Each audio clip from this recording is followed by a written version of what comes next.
Hey everybody, this is the Sliders Review, and since it's Women's History Month, I'm here today to talk to you about Fearless. This was a show that came out in 2017, and it was a miniseries that only lasted for one season. It never got renewed. It stars the late Helen McCorroy, who sadly passed away. I think she passed away 2 years ago, I believe. I know her from the Harry Potter movie. She played Draco's mother and everything. She was originally supposed to play Bellatrix Lestrange, but she got pregnant. And so may she rest in peace. It's so sad. One of her last roles were the voice of the leopard in His Dark Material season 1 and 2. And so, like, this was a show I watched on Amazon Prime many years ago. And it's a really good series. It does get a bit confusing and there is some plot armor here and there, but I think it's a really good show. And it also got some really good praises, but sadly it never got renewed. And then when you start to see the stuff that gets kind of confusing and things that were added in there that's very confusing, you can kind of see why. But other than that, the main central story is pretty good. Although the person who actually did like the killing and stuff, I can kind of buy that, but like, because accidents happen. But, I don't know. It would have been a lot more juicier if it would have been somebody else and somebody would have seen more throughout the show. That's kind of how the audience feel about murder mysteries and thrillers and stuff. It's like, when you start building up from this character to that character and you got some pretty compelling evidence on this one character, when it's a character that's barely in the show and when it's something like an accident, then it feels kind of fall a little flat, you know what I'm saying? And sometimes it's just kind of like, yeah, I get it. They want to be realistic and everything and show like, sometimes accidents just happen and then cover-ups happen, this and that within the government. But then it's kind of like, that's real life and you can't always imitate art for real life because it just gets kind of boring. And so you really want that juice factor to it. You really want to sink your teeth in it and like, have it like run down the side of your mouth and everything. And sadly, when you end it kind of flat, then yeah, people get kind of like, well, what's the point of me watching this? And this was the person who actually did it. It reminds me of Star Trek Discovery when they got into season 4 and doing the whole burn episode, well, the whole burn story arc. And you find out that like, oh, that's what caused the burn. It was just a stupid freak accident. And then it's kind of like, it felt like a waste of time you've been watching. So I get why some people was irritated with that and why it probably not got renewed. But other than that, I think it's a really good show. And it really shows how fearless the main character is. I mean, his name Fearless, the main character's fearless and stuff like that, And so basically this revolves around a murder mystery of a 14-year-old girl. I know, is she 14, 15, or 16? It keeps saying different ages. But for the most part, it's like, I guess, 14 or 15. And so this one man's been accused and he's been in prison for about 17 years. And so Helen's character, Emma, is a civil rights lawyer. And so she's investigating this. She acts more like a detective or a news journalist, but she's an investigator. I guess she's like a human rights lawyer. I don't know much about those type of lawyers, but man, she acts like a detective and everything. But this is a British show, so maybe things are differently over there. Hey, I don't know. But she does a remarkable, amazing job at playing this character and stuff. She's very strong, very determined, and she's very fearless and everything. It's so sad that she's gone and can't act no more. It is quite a shame because she was so good at it and stuff. And she seems like just this ordinary character, but she's a whole lot more than that. And this show has an amazing intro. I didn't understand the intro. You won't understand it until you get to the last episode. And so the intro is a little girl walking on a giant brick wall. And it's an an amazing, beautiful song down in the water that's playing in the background. Now, on the brick, you will see lots of stuff talking about corruption of government, this and that, and you see a bunch of politicians. I only recognize one. That's that because what is it? It's Trump, and so 'cause this came out around the time he was president. And I don't know who none of the other politicians are, but basically it talks about the corruption of like government politicians and stuff like that. So most likely the other people I don't recognize are probably corrupt politicians and stuff. And so like the scenery, you can tell it's a CGI background, and you can tell that girl is not on no giant brick wall and everything. But I remember the intro was always ominous and like very striking and everything. But then you find out why and who that person is. It's basically the main character of the show, Emma, as a little girl. Now, this show, like I said before, is really complex. It gets pretty confusing, and there's a lot of plot armor in it.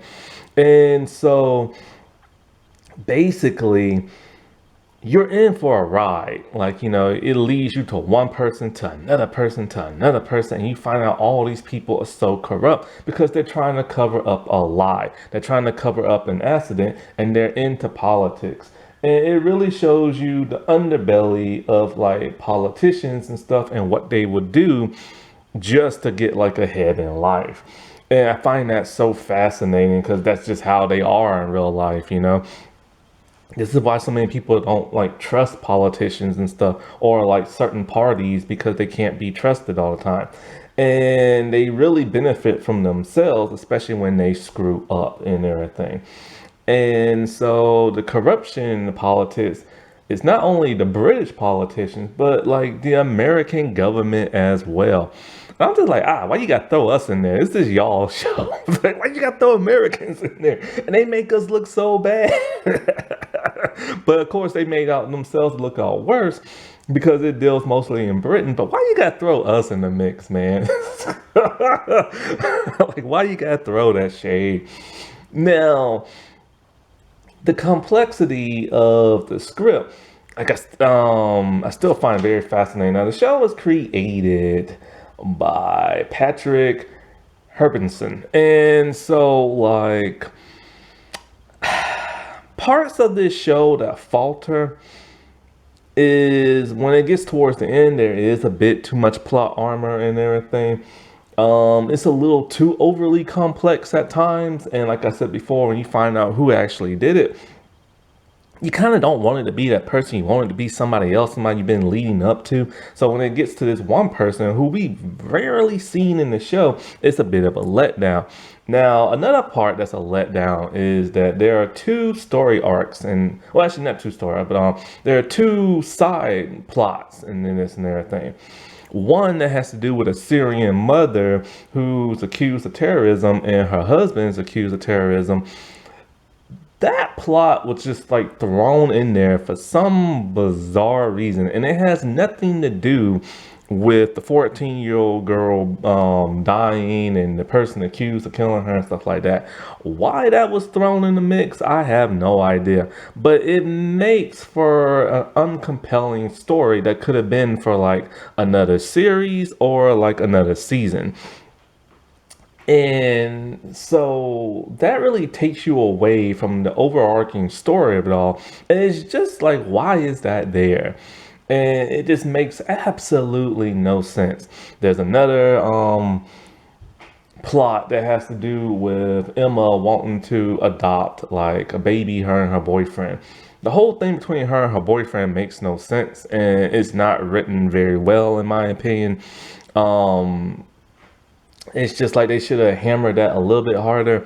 And then when it comes to her wanting to adopt a baby, see, one of the main flaws of this show is the actual backstory of the character. It's very, very, very confusing and stuff. And it's scattered all throughout the show in little bits and pieces of here and there in the form of a flashback. And so you really don't understand what the heck this character is about when it comes to her backstory because of all the imagery we've shown until she actually explains it at the very end. And it's all like, that's like, wait, what? And so it's kind of like, you could have shown it better instead of explaining it, because it got very confusing and stuff. And so, but you know who this character is. The only thing about this character you know is that she's a kind-hearted woman who wants to help the innocent, or who she feels is innocent, who's been lied on and stuff. That's who she is in the show, and that's really all we needed to know about her going forward with this entire plot of the first season. Adding in all this backstory just made it convoluted and very confusing. And so that's another downside of, like, the show. They tried to like give her something more interesting, but instead it just made it more confusing for the viewers and stuff. And so basically, when it comes to Emma, I'll get to her first before I get into the whole plot of the show. Emma, her backstory is that for some reason she was a little girl and she's walking on like the brick wall, just like in the intro. And then something happened with that of her parents, her mom and her dad. I'm still not one. I've watched this show twice and I still don't know what's the deal with her parents and everything. She's all like, "You ruined my life." She's like, "When you was a kid, you couldn't deal with that." She's like, "How did you know I couldn't deal with it?" So what exactly happened with her as that of a kid? Now we do know that at some point she fell in love with an American man and she protested Americans putting nuke weapons on like some soil. I don't know who country they wanted to put it on. Maybe it was British people, I don't know, or maybe it was somebody else. It was back in like the 70s and stuff. And so she protested that and she got her butt whooped by like the guards, and then something happened. And so we know she can't have kids, but why exactly can't she have kids? Did she have a miscarriage when she got beat by the guards? Did she get knocked up and then her parents forced her to have an abortion? It's not really made clear, but all we know is that the American man, there was a photograph of him that was Photoshop, or not Photoshop, there was a photograph of him and a woman and a kid.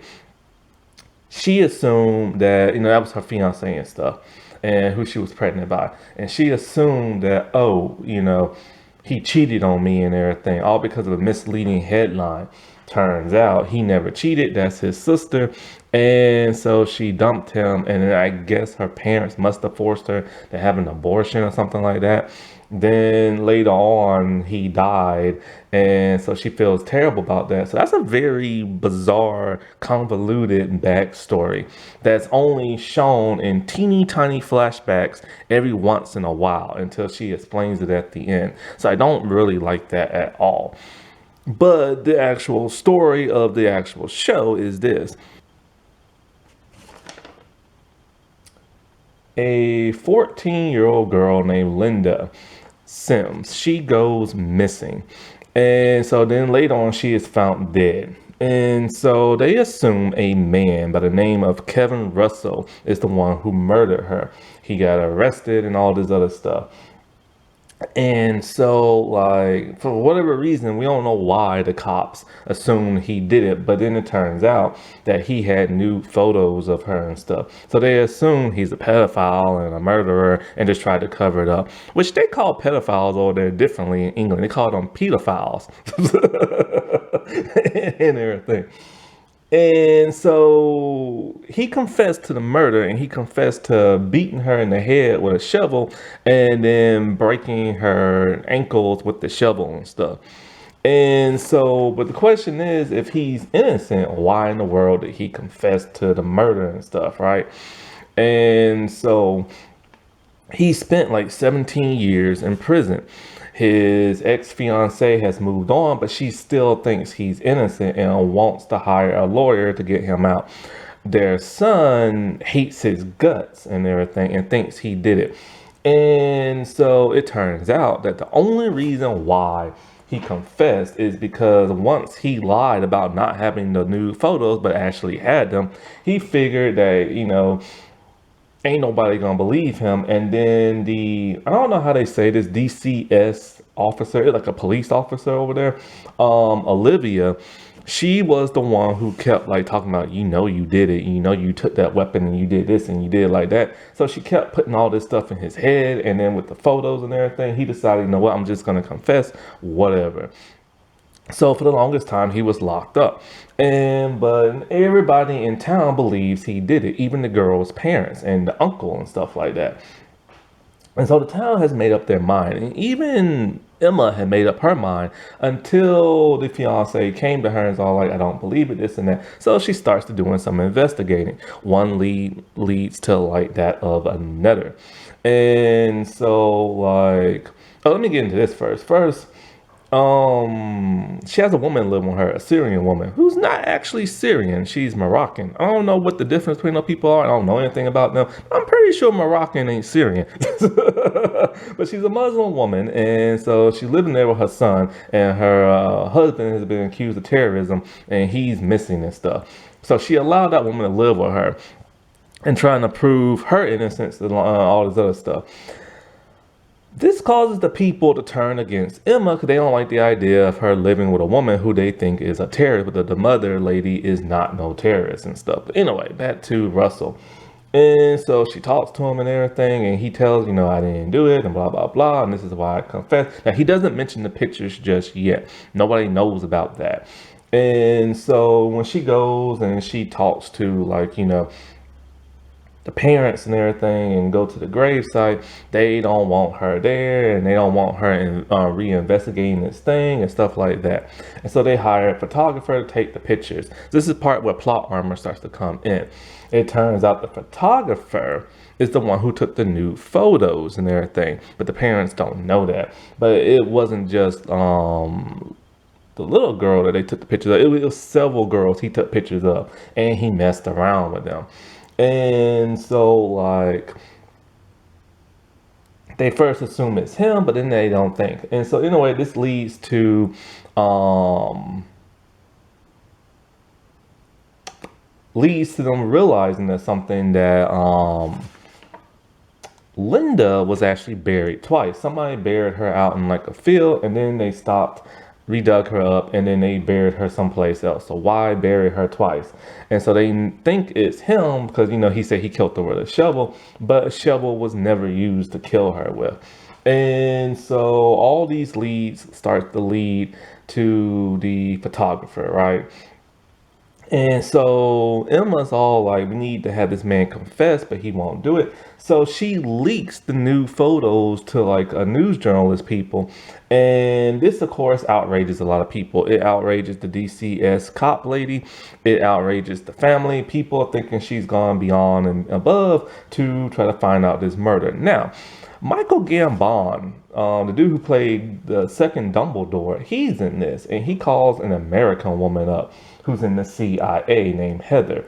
And now Michael Gambon's character, I don't understand their government and stuff, but I think he's like a former deputy or security or something like that.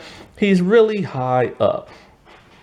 And so he calls the American lady and tells her, oh, somebody's looking back into this. You said you would fix this and all this other stuff. So she flies on back to England or London or whatever. And she works for the CIA, but she works in damage control. So basically she's a fixer. She has to fix everything. She's the one who's been covering all this stuff up. And so when the photos get leaked and everything, Emma gets a call from that of another lady. This lady's now grown up because this happened back in like 2003 or something like that. And so, but at that time she was a teenager and she had her news taken by that photographer as well, and also slept with him. And so she's going to confess, so if they can get the photographer to confess, maybe it can lead them to something else. Now she, while investigating, Emma finds video footage because she has friends that, she has a friend who's a former cop who's now her legal assistant and stuff, and he's helping her out with this case. And she also has an American friend who's a former cop and this and that. So they find video footage, archive footage of the cops interrogating the photographer. The cops knew all about the photographer and everything, and they ain't never said anything about it and stuff. And so there are people in the police force who are like crooked and stuff, right? And so they want this. So once they find out about the photographer and this and that, they like, go back to like court, and Kevin is now free from prison, but he has to have a new trial and everything. And so he's out on bail and all this other stuff. People want his head. Like there's literally a mob outside his house and they want him dead. His son is part of that mob. His son wants nothing to do with him. This breaks his heart. And so like they keep asking him over and over about like the pictures, and at first he denied it, but finally he admitted it to it and stuff like that. And so like um when they go to that of like court for the photographer and everything, he's denying everything, of course. The material witness, the other girl who was alive, who he took photos with and messed around with, she did not show up. Why? The fixer got to her and threatened to put all her pictures like online and stuff like that. So she refuses to comply, which makes Emma's case a whole lot harder. Then she wants to re-dig up the body of Linda and everything and see exactly how she died and everything. Of course, the family don't want to, but she has to go to the coroners and other people in legal and stuff like that, and they finally grant her her wish. And so when they re-examine the body, they realize something. She didn't die from a shovel. She died from getting hit by a car and falling on the pavement and everything. And so she don't understand why the cops hid all this, because the people who ran the autopsy are former cops, so she didn't trust them. And of course, the fixer got to them many years ago. And so now that they know that it wasn't a shovel and everything, now they have to do the retrial of like Kevin, and they have to ask him, does he own a car, this and that. He says no, he doesn't own a car, but the place he works at had car keys right next to where he worked at. And so they want to know where these car keys is from. They said it's from a van, and he had access to a van but never used it. So of course this is still looking bad for him, because it could have shown that, hey, he went and got this car and ran her over and this and that. But the thing they're not understanding is the length of and the width of the car and everything. Like, a van is much different from a smaller vehicle and stuff, and how it crushed her ankles and stuff. So because of this, it's still looking bad for him, and he decides he's going to reconnect with his son. But his son doesn't want to reconnect with him. His son thinks he's a dirty murderer and a pedophile and stuff like that. So Kevin does the unthinkable. And you can see it coming a mile away. He's walking out very slowly onto traffic and bam, gets hit by a really big truck. Kind of like a garbage truck and everything. So he's alive though, but he's busted up, and busted up bad. Now, the fixer is doing her fixing stuff at this time. And the legal assistant dude who helps out Emma, she has him run over by a car. It's like, what the world? Like, she is going beyond the limit to cover this up, because a lot of people high up in the government, both in America and in England, are going to take the blame, and they all want to take the fall for this. So the photographer dude was being followed by the legal assistant, and boom, get hit by a car. But he's alive, and he makes a full recovery to help her out. And so this is how dangerous it's getting and stuff, you know what I'm saying? And so it's like people are willing to murder folks just to keep this cover up a secret. And so like with so many leads running thin and everything, and now the primary suspect, is busted up in a hospital and stuff. Oh, by the way, he also got beat up in prison because he was gonna, say he didn't do it. And so this is how far they're getting to people. Like, they have their finger in everything. They have it in the autopsy room. They have it in the police. They have it in, the government and stuff. And so, somehow it leads Tim to realize something. They look at the photo, the new photos of like Linda, and they see she has a pendant on her. And the pin is from the Air Force, an American Air Force. And the Americans were stationed there around the Iraq War and stuff. And so they have to find whoever this American military dude is. So they go to like, the family and stuff. They don't want to hear nothing from it. And then so at some point they realize um the uncle drove. Well, I'll get to that a little bit later. But anyway, they realized that there's an American soldier dude named Logan, and he was stationed in London. And then when the girl went missing and died, he got shipped to like another part of the country or another country and stuff. So she has to talk to him. So she pays her own visit on over to America. Now, by this time, let me get back to the Syrian lady. So the fixer needs the Syrian lady out the house and needs to ruin the life of her, to ruin the life of Emma, to make her look incredible and all this other stuff. So she has her arrested in immigration on charges of terrorism and stuff. And so her son has to live there in the prison with her. At some point in time, Emma does make contact with the Syrian terrorist boyfriend, and so, or husband or something like that. Now Emma is very unique. She's being surveillanced by the police on the whole terrorism dude and stuff like that. So the police are constantly tracking her phone, so she's always taking the SIM card out and putting a different one in there. Now the Syrian lady gives her a SIM chip to give to like her husband in case he ever finds her. It's all secret, this and that. And she goes to meet him and everything. And he wants the SIM card, but she won't give it to him and stuff. So then she puts the SIM card back in, and the people are tracking her. So then they find out where she, is and where the terrorist dude is. He gets arrested and all this stuff. So anyways, the police officer lady, Olivia, is kind of like her frenemy at this point. They're now working together, even though she helped get what's his name in prison.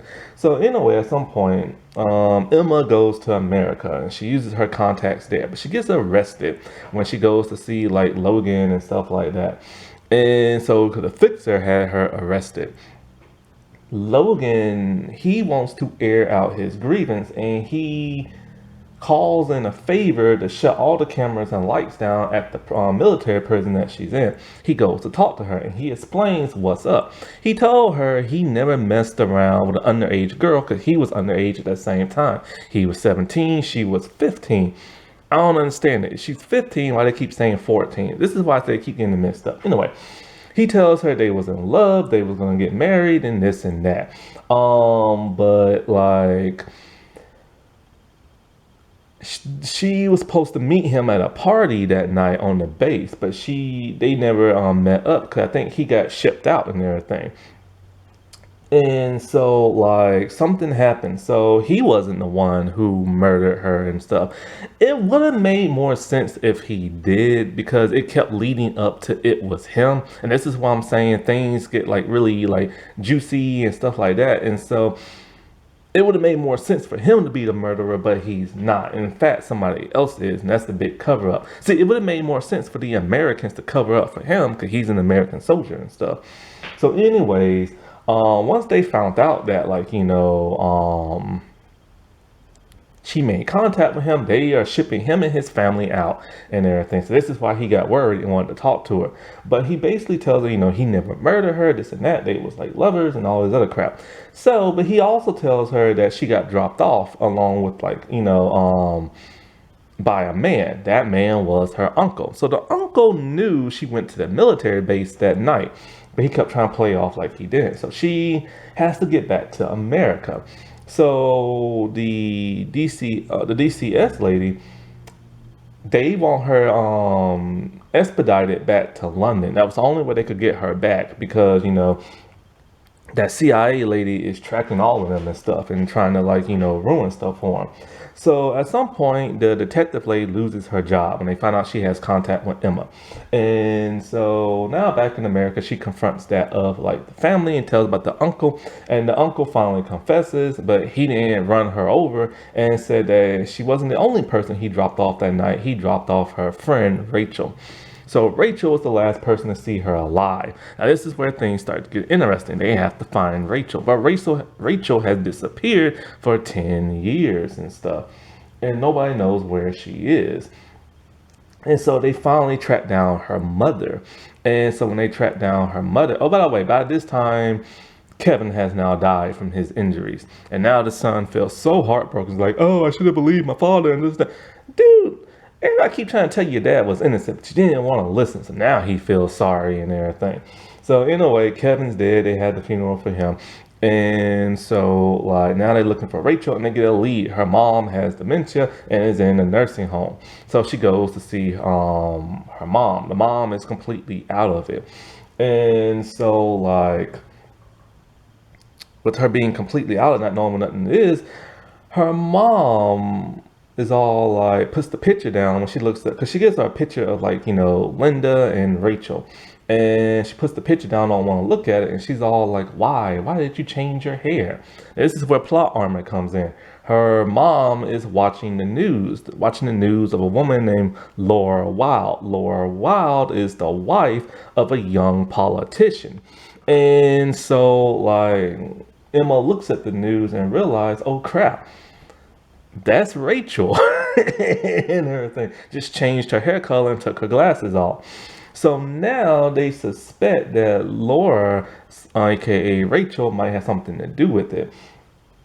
And so like things are really getting dicey now. Laura calls the fixer, and the fixer's all like, all right, I'm gonna fix this. So she calls one of the Syrian terrorist dudes. It's all like, hey, do you want the person who ratted out your boss and everything? So like he plants like a bomb on Emma's car and everything. But he doesn't do it until she shows up at Laura's place. And so like then he puts the bomb there and everything. So it's like, crap, dude, she's gonna blow up and everything. So she goes and she confronts Laura. Laura first is trying to deny it until Emma lets her know, look, man, you've been made and everything. I know who you are. And so who is Laura trying to hide, trying to cover up for? Because Laura didn't do it either. And so when Emma leaves, here comes the young politician dude. Now, the young politician dude, he's a leader of the opposition. I don't know what that is because I'm not British. But his name is Matthew Wild and everything. And he's telling people, oh, like, it was a mistake, to join like the Iraq war and everything, blah, blah, blah, blah, blah. And I'll never do anything like that and blah, blah, blah, blah. So it turns out when he talks to Laura, she's all like, what is the woman doing here? She's like, don't worry, it's going to be fixed. And he's like, what are you talking about? But she's like, get away from the windows. And she's like, there's a bomb planted on her car. He gets freaked out and he runs out to Emma and warns her. This is the part that's kind of weird. If Emma dies, then nobody is looking into this. Because the thing is, Kevin is dead. But Emma is still investigating this whole thing because she wants to clear a dead man's name. And so a lot of people just like let it go and everything. But he's all like, don't go to your car and everything. Like, he doesn't tell her it's a bomb, but she realized something's up. So she knows he's going to confess. So she puts the key in her car and getting ready to turn it. He's like, no. And so he confesses right then and there, which is weird that he would just confess to everything. And it's just kind of like, I don't understand. All these years he's kept this secret and now he's going to confess. I guess if the lady investigating this blows up in a terrorist attack, then somehow it might get leaked to him and ruin his chances of winning. I guess that's it, but hey, who knows, you know what I'm saying? And so he literally tells what happened. Basically, the Americans and the British government had a sneaky government deal with the Iraq people when it came to like a missile or something like that, or a rocket. and he was just a regular military soldier at that time. And so he knew of all this, and he had to, like, work like the car detail and stuff like that. And so after the sneaky, like, arrangement got made and stuff, in comes a stumbling girl. It's Linda and everything. So she saw their faces and she just runs off and everything. They hightail it on out of there, thinking maybe she didn't see their faces, right? They're all driving at high speed down the road. She comes running out the woods, and boom, she gets hit by mistake. And so they're like, crap, dude, this is gonna screw all of this up, and we're all gonna take the fall for this. So they all like, but then what makes it worse is that Rachel slash Laura comes out the woods too, and she sees everything, her dead friend, all the people involved in it. So they give her a new identity and tell her to keep her mouth shut, and they're gonna fix all this. So it was a huge cover up and everything, all because they were trying to protect their dirty little secrets and stuff. And so in some ways that's interesting, like I don't know what, you know what I'm saying? But at the same time, Matthew and Laura are barely in the show, so you really don't even think it's them. It would have made sense for the other people, yes. Like the Michael Gambon character. His character is barely in this, and he's very shady, and he's very, like, worried, and so it would have made more sense if it was him. It would have been more satisfying. So she punks him out by turning, like, the key. And he gets scared thinking it's going to blow up. But she gets in the car and she drives off. Why? She had a wire on her the entire time. And she was working with Olivia, the detective lady, and got her job back. And so they sent some people out to take the bomb off and all this and that, while Laura and Emma was talking. And so he gets arrested, Matthew does. Heather gets arrested. The Michael Gambon character just blows his brains out and stuff like that. And so, like, everything is now, like, resolved and everything. Everybody now knows how Linda died. Everybody knows who really did it. Kevin, on the other hand, is dead, but his name is now finally cleared. And this is when Emma tells Kevin's son everything about her past and, like, the man she loved and this and that. And it ends. So it's like, it's a really good thriller drama, but sadly the person who did the murdering, you don't want it to be that person because it doesn't feel satisfying and stuff. Also, the whole Syrian plot just makes no sense for the rest of the show, and they just needed them to be like plot armor and make them look like more like villains and stuff. And then, you have the Emma backstory that is so complex and confusing and scattered all throughout the show. But other than that, it was a really good show, but I wish it really would have got renewed. But you kind of feel why it didn't when you have, like, the things that just didn't make sense in the show. But other than that, it's a really good show. If you're able to find it, it's not on DVD. There's a bootleg copy somewhere on, like, eBay and stuff. It's a whole lot of money coming from, like, I think Australia or something like that. But other than that, I can't find no release on DVD. It was on Amazon Prime. It no longer is. It's now on Freevee, which is connected to Amazon Prime, and they have it for free. I remember for so many years I wanted to rewatch this show and I couldn't because I couldn't find it, but I found it on Freevee. And even when you search, like, your TV and everything, you can't find it. It won't even, like, show up on Freevee. You have to actually go to all these apps and start looking for it physically and stuff. Happy Women's History Month, everybody. All right, I'll talk to you later. Bye.